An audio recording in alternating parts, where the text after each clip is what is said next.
Mr. Fussy was fussy about everything. Absolutely everything had to be neat and tidy and in its proper place.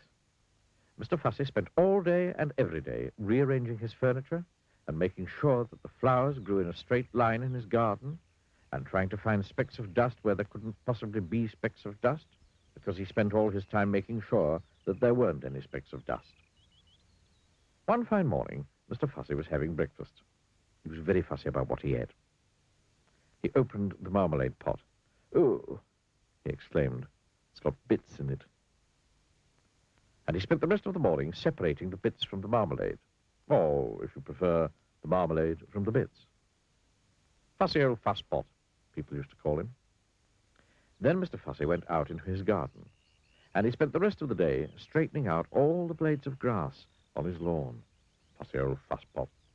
That evening, Mr. Fussy was in his kitchen, ironing his shoelaces, when he heard a crash outside. "What's to do?" he murmured to himself, and hurried outside to investigate. There, with a broken garden gate in one hand, and an old battered suitcase in the other, and a sheepish grin on his face, stood an untidy person, Mr. Clumsy. "Whoops," he said, holding up the garden gate. "It came off in my hand." "Who," spluttered Mr. Fussy, looking in horror at his garden gate, "are you?" "Oh, I'm Mr. Clumsy," replied the untidy person, grinning.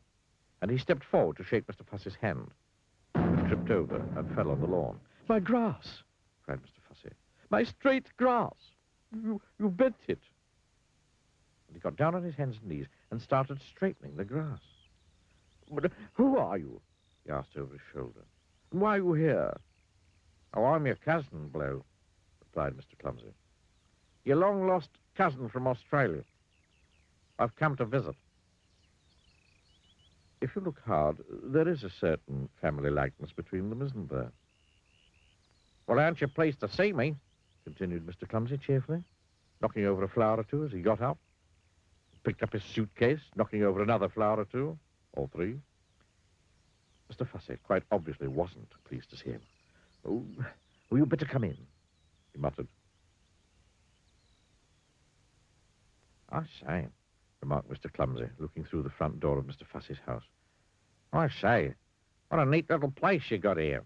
And he stepped inside, tripped over his shoelaces, which he often does, knocked over a chair, dropped his suitcase, and fell in an untidy heap on the floor. "Whoops," he said.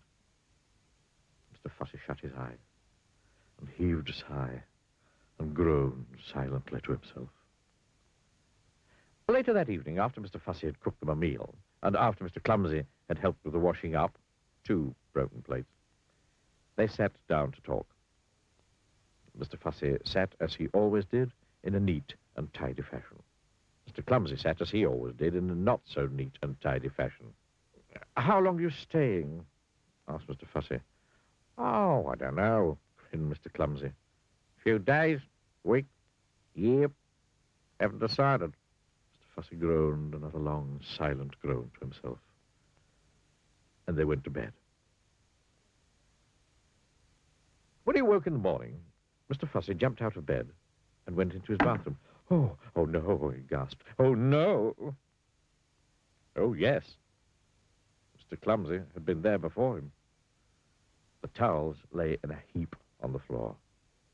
The bath was full of water. There were pools of water all over the bathroom floor. Half a tube of toothpaste had been squeezed out onto the mirror.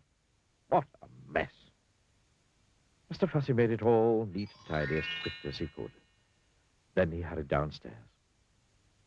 "Morning," said his cousin cheerfully. "I've cooked your breakfast. Sit down." There was an awful mess everywhere. "There we are. Breakfast," said Mr. Clumsy, carrying a plate of fried eggs, broken fried eggs, towards the table. And then he tripped over those shoelaces of his, and then the eggs flew through the air, and they landed all over Mr. Fussy. Sticky, greasy, yellow, fried eggs. "Whoops," said Mr. Clumsy. After a week, Mr. Fussy's house didn't look like Mr. Fussy's house anymore. Don't you agree? But after 2 weeks, Mr. Clumsy decided to move on. "Well, thanks for having me, sport," he said to Mr. Fussy. "It was very nice to see you," replied Mr. Fussy politely. What he was thinking was not so polite. "It's very nice to see you going," was what he was thinking. "Well, cheerio," said Mr. Clumsy. And off he went with his battered old suitcase. "Goodbye," called Mr. Fussy, really meaning good riddance. Then Mr. Fussy fussed round his house as he'd never fussed before. Fussy old fusspot. That evening, Mr. Fussy was in his kitchen, polishing an egg, and he heard a crash outside. "Oh, no," he groaned. "Oh, not Mr. Clumsy back again. It can't be. Mustn't be. It isn't." And it wasn't. It was somebody else. Somebody who just walked straight through Mr. Fussy's garden gate. Somebody who can't help having little accidents.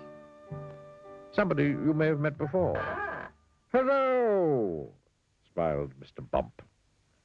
"I've come to visit. Ha! I thought I'd bump into you again sometime. Bump into bump into you.